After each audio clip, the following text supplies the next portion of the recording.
Bismillahirrahmanirrahim. Assalamualaikum warahmatullahi wabarakatuh. Yang berhormat Datuk Bandar Majlis Bandaraya Iskandar Puteri, Datuk Haji Muhammad Hafiz bin Haji Ahmad.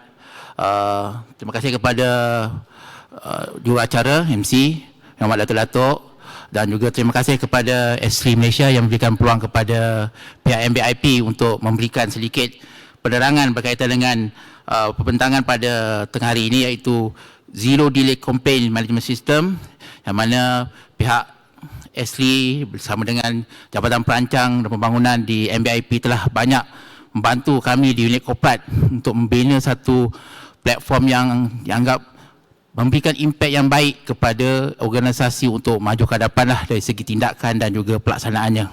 Maaf tuan-tuan, saya memberikan sedikit makluman di sini bahawa saya akan bertutur dalam bahasa Melayu untuk sepanjang pembentangan ini, walaupun slide pembentangan ini dah disediakan dalam bahasa Inggeris ya. Jadi saya teruskan kepada slide yang berikutnya. How we extend data usability of CISPA to GeoInsight. Untuk makluman, di MBIP kita melihat bahawa GeoInsight adalah satu bentuk bantuan yang berguna untuk memberikan maklumat tentang sesuatu lokasi, dan di MBIP maklumat dari segi geografi itu penting kerana kawasan MBIP besar, dan sebuah organisasi seperti MBIP yang telah dinaik taraf ini dalam tahun 2017 mempunyai pegangan yang cukup besar dari segi tindakan yang perlu diambil kira untuk melaksanakannya dengan secukup baik sebagai sebuah pihak berkuasa tempatan. Malah apa saja yang berlaku di dalam kawasan pentadbiran MBIP berlaku dalam bandar itu sendiri. Kalau katakan kawasan-kawasan yang terlibat bukan setakat kampung, tetapi kampung-kampung tradisi yang masih wujud, termasuk juga taman-taman lama, taman-taman baru, lokasi-lokasi untuk kawasan-kawasan perindustrian yang dibangunkan, kawasan industri yang lama, dan juga kawasan-kawasan yang ada kepentingan pihak stakeholder yang berbeza. Contoh macam pihak-pihak seperti JKR, JPS dan sebagainya lah, yang mana MBIP sering dijadikan sebagai kata orang tu front page je. MBIP kalau ada problem, MBIP, walaupun masalah bukan di tangan MBIP, tapi sebagai pihak berkuasa tempatan kita ambil maklum dan kita cuba untuk meletakkan semua perkara itu dalam satu konteks penyelesaian yang tiada dikatakan no wrong door polisi. Itu yang kita nak laksanakan supaya kita mampu menjadi pihak berkuasa tempatan yang betul-betul melihat sesuatu perkara itu dalam konteks yang terlalu, jangan tinggal dalam konteks yang terlalu kecil, tapi dalam keadaan yang lebih besar. Itu yang sepatutnya kita buat, dan yang mustahak untuk pengetahuan bagi semua yang berada dalam MBIP, terutamanya daripada segi kaki tangan, jentera kerja dan juga stakeholder, malahan penduduk dan juga komuniti, bahawa komplain boleh datang daripada pelbagai sudut, dan kita tak boleh letakkan perkara itu hanya setakat menerima saja, tapi tiada tindakan yang bersesuaian untuk penyelesaiannya. Ini berikut adalah berkaitan dengan siapakah kami MBIP. Kalau melihat kepada pembangunan MBIP, tuan-tuan dan puan-puan, kita telah bergerak daripada pelbagai sektor dan juga daripada beberapa tahun yang sebelum ini. Kalau dulu MBIP dikenali dengan nama Majlis Daerah Johor Tengah tahun 1978, dan pada tahun itu perkembangannya berlangsung dengan kadar yang cukup cepat, dan hanya dalam tempoh beberapa tahun selepas tahun tersebut MDJBT telah bertukar kepada MPJBT. Dari sini kalau katakan MPJBT, MBJB, memang banyak orang confused lah. Kerana kedudukan kita pun dengan nama pun hampir sama, dan seringkali menjadi kekeliruan lah banyak pihak untuk menguruskan aduan pada peringkat-peringkat permulaan kewujudan kami sebuah pihak berkuasa tempatan. Dan apabila bertukar kepada Majlis Bandaraya Iskandar Puteri pada 22 bulan November 2017, kita bertukar daripada satu entiti yang mempunyai tanggungjawab yang besar dan entiti yang boleh dianggap berperanan dan juga mampu menyelesaikan pelbagai aduan pada peringkat yang dianggap munasabah dan juga mampu dilakukan oleh pihak sebuah PBT di mata kerajaan, terutamanya kerajaan negeri Johor. Apa yang kita lakukan? Kalau lihat di sini, pelbagai bentuk tindakan yang kita lakukan. Sebagai sebuah pihak berkuasa tempatan, MBIP tidak lepas tanggungjawab sebagai local authority yang berperanan untuk membuat pelbagai bentuk tindakan yang bersesuaian dengan tanggungjawabnya. Malahan bagi setengah penduduk, apa yang dinampak sepanjang laluan pergi dan balik ke tempat kerja, itulah perkara-perkara yang akan menjadi isu dan topik yang akan dibangkitkan. Contoh, masalah lampu. Kerosakan lampu adalah perkara yang kita kata lazim berlaku di mana-mana. Tak ada kata tidak berlaku di sesuatu tempat saja. Malahan bagaimana peindahan dalam kawasan tersebut memberikan kata orang impact kepada penduduk. Kerana keceriaan mewujudkan suasana yang lebih harmoni. Keceriaan juga memberikan suasana yang lebih baik. Dan juga apa yang kita buat ini adalah untuk kebaikan penduduk yang kita laksanakan secara berperingkat dan secara tersusun mengikut kaedahnya. Dari segi pelancangan, MBIP telah melaksanakan pelbagai tindakan yang mengikut pada fungsinya dari segi perancangan tempatan, kawalan bangunan, fungsi pembangunan, kelulusan dan juga dari segi pelisinan. Ini maksudnya MBIP sebagai pihak berkuasa tempatan yang menggunakan data sebagai langkah-langkah untuk meningkatkan lagi kemudahan dan juga pembangunan yang dibangunkan. Dari segi perancangan, kemudahan-kemudahan awam, kawasan-kawasan terbuka, kawasan awam dan sebagainya, ini pun diletakkan di bawah tindakan yang berpandukan kepada data-data tersebut. Dan dari segi kebahagiaan komuniti, tuan-tuan dan puan-puan, lihat kepada rating yang diterima kepada pihak MBIP semakin hari semakin baik. Dari segi penarafan kepada bandar mampan, dari segi pelaksanaan low carbon dan juga pelaksanaan corporate social responsibility, CSR, yang mana MBIP ingin menjadi juara juga dalam peringkat ini, yang mana tidak terlepas daripada segala kehendak yang diminta oleh penduduk dari semasa ke semasa. Kalau melihat daripada gambaran yang ditunjukkan di sini, tuan-tuan perlu ambil maklumlah MBIP dalam keadaan yang kata orang tu di kedudukan yang strategik dengan keluasan yang hampir menyamai 60% daripada bandar Singapura dan dengan kedudukan populasinya yang hampir mencah 580,000 dalam banci yang lepas dan juga dengan kedudukan pegangannya saja sehingga April tahun 2022 dengan 245 pegangan, 245,000 pegangan menunjukkan MBIP menuju sesuatu yang luar biasa pada masa akan datang. Dan mengapa penyediaan dashboard SISPA ini diwujudkan adalah untuk memudahkan lagi kerja, merancang lagi pelaksanaan tugasan dan juga yang paling mustahak merangka perbelanjaan yang mencukupi. Kerana dari segi tindakan, jika keperluan dari segi kewangan tidak mencukupi atau dibelanjakan dengan betul, mungkin merumitkan lagi masalah kepada penyelesaian aduan yang diterima, terutamanya melibatkan sesuatu kawasan dalam pentadbiran. Ini yang saya maksudkan tadi, why dashboard SISPA diperlukan. Dan untuk makluman juga, dari segi latar belakang dan juga tujuan bagi pelaksanaan ini, kita melihat kepada beberapa perkara yang penting. Kita menggunakan SISPA daripada Biro Pengaduan Awam daripada Jabatan Perdana Menteri. Ini adalah sistem yang kita kena gunakan. Tetapi ada perkara yang menjadi kekangan, iaitu tiada gambaran untuk lokasi yang diadukan. Ini perkara yang paling nampak kecil ataupun remeh, tapi sebenarnya kesannya sangat tinggi. Kerana gagal mengenal pasti lokasi saja menyebabkan aduan tidak dapat diselesaikan dalam tempoh masa ataupun KPI yang ditetapkan. Sebagai contoh, 7 hari tindakan atau 14 hari tindakan pun tidak dapat diselesaikan kerana lokasinya tidak dapat dikenal pasti. Ianya menjadi sangat mengelirukan bagi pelaksananya. Tetapi bagi pengadu, dia dah tahu. Tapi bagaimana kita menterjemahkannya dalam bentuk data ataupun paparan yang jelas, inilah keperluan yang mana dashboard SISPA ini amat diperlukan dan boleh menjadi alat untuk kawalan dan juga pemantauan. Seterusnya untuk menggantikan proses tidak sebenarnya yang diharapkan dalam pelaksanaan ini, tetapi mewujudkan satu sistem yang boleh ditambah baik melalui pengurusan aduan yang telah kita guna pakai. Dan juga ini adalah untuk mengatasi kelemahan-kelemahan dari segi SISPA weakness yang dimaklumkan dalam data spesial tersebut. Kita mahukan data yang dapat menunjukkan dengan jelas kedudukan aduan, tempoh masa aduan itu masih lagi dalam tindakan dan sebagainya. Dan juga ini adalah untuk menstrukturkan juga dan juga menggunakan sumber-sumber perancangan dan kawalan yang lebih baik. Bagi sesebuah organisasi, perancangan perlu dalam keadaan tip-top.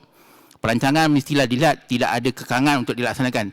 Dan perancangan juga perlu diatur sejajar dengan dua perkara, pengurusan sumber manusianya dan juga perbelanjaan ataupun sumber kewangan yang ditetapkan melalui bajet tahunan yang telah diluluskan setiap tahun. Dalam keadaan-keadaan tertentu, kalau tidak diletakkan dalam susunan yang benar, maksudnya kita hanya mencipta suatu sistem yang tidak dapat memperbaiki lagi masalah yang sedia ada berlaku dalam organisasi tersebut. Untuk makluman, pengurusan aduan di MBIP melalui proses evolusi yang pelbagai. Jadi kalau kita kata secara bersemuka, melalui borang, melalui email, melalui kaedah-kaedah yang pernah digunakan, itu memang lazim digunakan oleh sebuah organisasi seperti sebuah kerajaan tempatan. Tetapi bagaimana kalau kita nak menggunakan kaedah itu sebagai kawalan kepada petugas kita, ahli-ahli dalam komuniti dan juga kaki tangan kita yang mana mereka yang melaksanakan tugas untuk mengatasi masalah atau aduan tersebut. Dan kalau dapat digunakan dengan lebih baik, ianya menguntungkan pihak berkuasa tempatan tersebut kerana ada perkara-perkara yang boleh berlaku seperti penjimatan dari segi bajet, masa dapat dikurangkan untuk tindakan, malahan pencapaian dari segi penyelesaian aduan itu akan meningkat. Dalam menguruskan aduan, pencapaian yang diharapkan melalui sistem ini adalah kita boleh mengeluarkan data-data daripada SISPA ini untuk penggunaan penyelesaian aduan dan paparan yang dipaparkan dalam dashboard. Dengan ini, data dapat guna pakai melalui kaedah yang sesuai dan sepatutnya. Untuk makluman tuan-tuan, dari segi pengeluaran maklumat untuk dipaparkan dalam dashboard ini, pihak unit aduan awam di unit korporat dan perumahan awam bersama dengan Jabatan Perancang bekerjasama untuk membolehkan satu bentuk maklumat diperoleh dan juga dipaparkan dalam dashboard. Dengan apa yang dipaparkan dalam skrin ini, tuan-tuan lihat sendiri bahawa pewujudan data tersebut akan membantu untuk menilai keberkesanan dengan status-status aduan yang diterima, adakah dalam keadaan perlu diambil perhatian secara terperinci, khusus ataupun secara puratanya. Dan melihat kepada paparan yang dipaparkan dalam skrin, bahawa dalam menyelesaikan sesuatu aduan ini, pihak perancang banyak memberikan kita insight maklumat tentang apa yang perlu dilakukan dan sebagainya. Contoh, untuk aduan-aduan yang baru diterima pun akan dikemaskini supaya data tersebut adalah data yang boleh digunakan pakai dalam tempoh masa yang singkat. Untuk makluman pada ketika ini kita tak dapat lagi mewujudkan data yang kata orang tu real time, masa sebenar. Tapi untuk memudahkan tindakan penguasaan, pemantauan dan sebagainya, ianya amat perlu. Dan ini adalah kesan-kesan yang kita telah peroleh daripada pelaksanaan ini daripada tahun 2021 yang lepas. Jika melihat kepada kedudukan pelaksanaan ini yang telah kita laksanakan, kita telah berjaya mewujudkan maklumat-maklumat lengkap yang untuk pengetahuan jabatan dalam MBIP yang terlibat dengan pengurusan aduan. Dari segi kategori aduan, dari segi penyenaraian kawasan-kawasan ahli majlis, bilangan aduan, dan juga dengan maklumat yang tersebut, kita tahu dari segi kedudukan terkini dan juga jenis kategori aduan itu apa yang menjadi aduan-aduan utama yang perlu diambil perhatian untuk diselesaikan. Langkah-langkah yang boleh menyesuaikan dengan tindakan dan juga apa menjadi titik tolak perhatian pihak pengurusan supaya langkah-langkah penyelesaian itu dapat dilaksanakan dengan lebih selesaikan dengan lebih cepat dan efektif lah.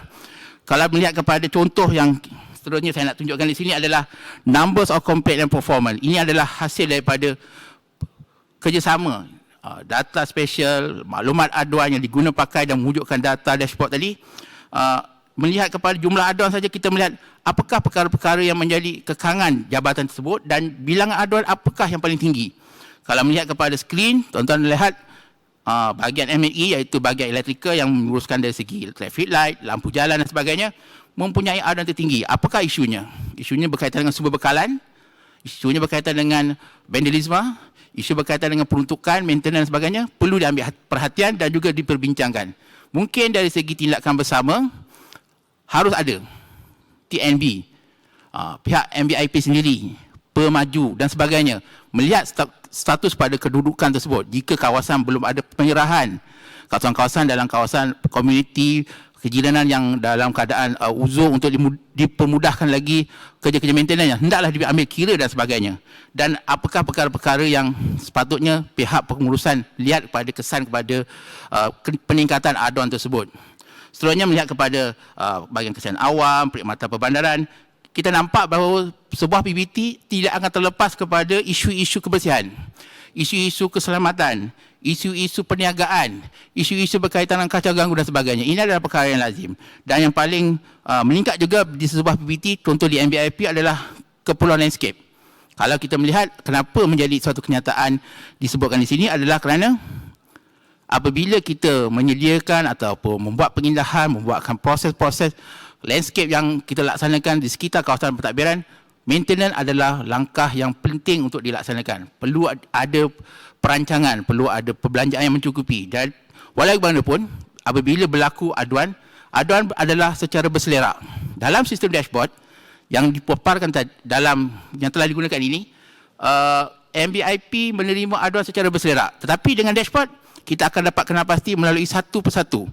Lokasi dalam kawasan taman, lokasi dalam satu jalan, lokasi dari segi keperluan yang perlu disalurkan kepada pihak yang berkenaan. Contoh, kerosakan jalan raya. Adakah ianya kawasan MBIP? Mungkin kawasannya bukan MBIP, kawasan dapat tindakan JKR, lembaga lebuh raya dan sebagainya. Mungkin perkara itu sebut perlu diadakan susun atur yang terbaik untuk membolehkan kesemua aduan diurus secara teratur mengikut polisi no wrong door polisi. Seterusnya tuan-tuan, bagi pelaksanaan aduan ini, kita harapkan dari segi monitoring akan memberikan lebih baik kesan kepada pengurusan majlis. Seterusnya, bagi masa depan ataupun moving forward kepada pelaksanaan dashboard SISPA ini, MBIP mengharapkan pertambahan data ini ditingkatkan lagi dengan perbincangan bersama Biro Pengarah Awam, Jabatan Perdana Menteri ataupun dengan pihak pengurusan aduan di peringkat negeri, sama ada langkah kita mewujudkan dashboard SISPA ini dengan gabungan data yang sedia ada diiktiraf sebagai satu maklumat yang boleh tambah baik dan diguna pakai untuk semua pihak. Yang penting kita mendapat kerjasama untuk menyatukan maklumat, data dan juga informasi ini supaya tiada kaedah yang kata orang tu tak berkesan untuk dilaksanakan. Ini adalah kaedah yang berkesan kerana untuk menilai prestasi kaki tangan, ini satu bentuk penilaian yang baik. Seterusnya untuk mengoptimiskan lagi optimizing performance of campaign handling. Ini adalah perkara yang setiap tahun ada saja permintaan untuk ditambah baik. Dan di sini peringkat pemahaman kepada anggota, ketua jabatan, pegawai yang menguruskan sesuatu departmen ataupun jabatan yang berkaitan dengan aduan haruslah dipertingkatkan melalui kaedah pemantauan, pelaporan dan juga penyusunan aduan. Kalau kita tidak dapat menyusun kaedah yang kita dah sediakan ini untuk kebaikan organisasi, memang akan membuatkan ianya tidak memberikan sebarang kesan pada jangka panjang. Tapi bagi MBIP, ini adalah bentuk kawalan yang bukan sahaja dinilai daripada pegawai-pegawai, ketua jabatan ataupun yang Datuk Bandar sendiri, Umar Datuk Bandar, tapi dinilai juga oleh ahli-ahli majlis. Supaya ahli majlis tahu dalam kawasan-kawasan pentadbiran mereka ada isu yang perlu diselesaikan, ada isu yang perlu minta perhatian daripada pihak MBIP sendiri. Seterusnya bagi kehadapan bagi peringkat ketiga adalah dokumentasi data operation dan performance monitoring. Di sini kita mengharapkan dengan kewujudan sistem yang kita bangunkan, data yang diperoleh adalah data yang sentiasa dikemas kini, dapat diperoleh dan mudah difahami. Kerana bagi sistem yang kita bangunkan, mungkin bagi setengah pihak apakah maklumat yang disampaikan, kita boleh kupas satu persatu, isu by isu, department by department, kategori by kategori, zoning by zoning, road by road. Kalau kata masalah saliran, apa isunya? Kalau berkaitan dengan jalan, apa kekangannya? Kalau berkaitan dengan penguasaan, apa kekurangannya? Dan pelbagai lagi yang boleh dinilai dan juga keperluan-keperluan yang boleh dipanjangkan lagi kepada peringkat-peringkat yang tertinggi sama ada peringkat negeri, pihak kerajaan tempatan dan sebagainya. Dan yang paling penting untuk mencapai kejayaan dalam program ini, MBIP ingin berkongsi. Berkongsi maksudnya kemudahan yang kita dah sediakan untuk kaki tangan kita bukan untuk kita, tetapi boleh dicapai dengan kerjasama dengan pelbagai agensi dan menjadikan satu data yang amat berguna untuk menilai segala aduan, sama ada aduan-aduan tersebut perlukan kerjasama yang khusus daripada agensi, contoh-contoh seperti Jabatan Alam Sekitar, JKR, dan juga pihak-pihak yang berkepentinganlah dalam kawasan pentadbiran MBIP. Dan khususnya apa yang boleh dijalankan peranan oleh pihak pemaju dalam kawasan pentadbiran MBIP. Itu saja tuan-tuan dan puan-puan, maklumat yang saya ingin kongsikan pada hari ini. Diharap apa yang dicapaikan ini memberikan manfaat dan juga kalau ada sebarang pertanyaan dipersilakan. Sekian, wabillahi taufiq wal hidayah. Assalamualaikum warahmatullahi taala wabarakatuh. Well, thank you very much once again, Encik Azrul Lail, for the interesting presentation of the Sistem Pengurusan Aduan Awam, or best known as SISPA. Okay, so we have two questions over here. And the first question, what were the challenges faced by MBIP in terms of complaints? Terima kasih pengacara majlis. Sebelum itu saya ingin memberikan sedikit penghargaan kepada pihak IDA, Foreign Commonwealth Development Office of UK yang telah memberikan kerjasama, berkongsi teknologi dan membantu dalam penyediaan dashboard ini. Dan untuk makluman, tanpa kerjasama ini mungkin tidak dapat dilaksanakanlah projek yang dianggap sesuatu yang baru di peringkat MBIP. Untuk soalan yang pertama tadi berkaitan dengan challenges, cabaran ya. Biasanya kita menghadapi masalah berkaitan dengan kesahihan maklumat aduan pengadu dan penyelesaian tindakan aduan melibatkan agensi luar. Ini biasa kerana pengadu dalam kawasan pentadbiran MBIP tidak akan mengetahui perkara-perkara yang khusus untuk MBIP, berlainan dengan MBIP dan juga bukan berkaitan dengan MBIP. Kalau katalah dari segi isu tentang tindakan, ada yang melibatkan sampai terkeluar kawasan, luar sempadan MBIP. Ada yang melibatkan dalam kawasan MBIP tapi bukan tindakan MBIP seperti jalan, saliran, kemudahan seperti tenaga, kemudahan seperti telekomunikasi, isu-isu berkaitan dengan alam sekitar dan sebagainya. Dan juga ada yang berkaitan dengan pejabat daerah dan pejabat tanah jika melibatkan salah guna tanah dan sebagainya, jika melibatkan perkara-perkara di luar tanggungjawab MBIP. Dan yang seterusnya, kita menghadapi masalah seperti penyusunan kerja. Tapi itu bergantung kepada situasi. Kerana dari segi kekurangan manpower mungkin berlaku dengan keluasan kawasan yang besar. Tapi MIP tidak rasa terbeban kerana kita dah merancang tindakan tersebut.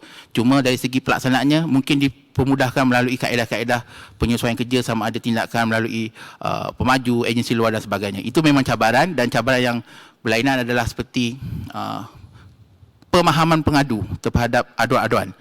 Mungkin aduan tersebut tiada langsung kaitan dengan pihak berkuasa tapi diadukan juga. Contoh seperti perkara-perkara tentang harga dan sebagainya. Tapi itu perkara yang kecil lah. Tapi walaupun kita mengambil dasar norma-norma polisi untuk salurkan aduan kepada pihak yang sepatutnya. Okay. Well, thank you. And the second question and the final one, what were the benefits of the system developed? Melalui sistem yang dibangunkan ini, keberkesanan ataupun kebaikan yang diperolehnya adalah sangat besar. Untuk peringkat Datuk Bandar sendiri, dia dapat melihat apakah yang menjadi isu pokok sesebuah pihak bertempatan seperti MBIP. Maintenance adalah perkara yang sangat besar. Kemudian dari segi kecekapan dan juga pencarian maklumat tu adalah benefit yang sangat tinggi juga kita dapat peroleh. Yang mana tiada lagi isu untuk menyemak dokumen ataupun menyemak sistem-sistem lain untuk memperoleh maklumat. Malahan dari segi penyediaan laporan, penyediaan tindakan, masuk susulan, malahan kepada tumpuan kepada jabatan-jabatan yang mempunyai isu yang berkaitan dengan penyelesaian aduan pun kita dapat selesaikan dengan secepat mungkin. Itu.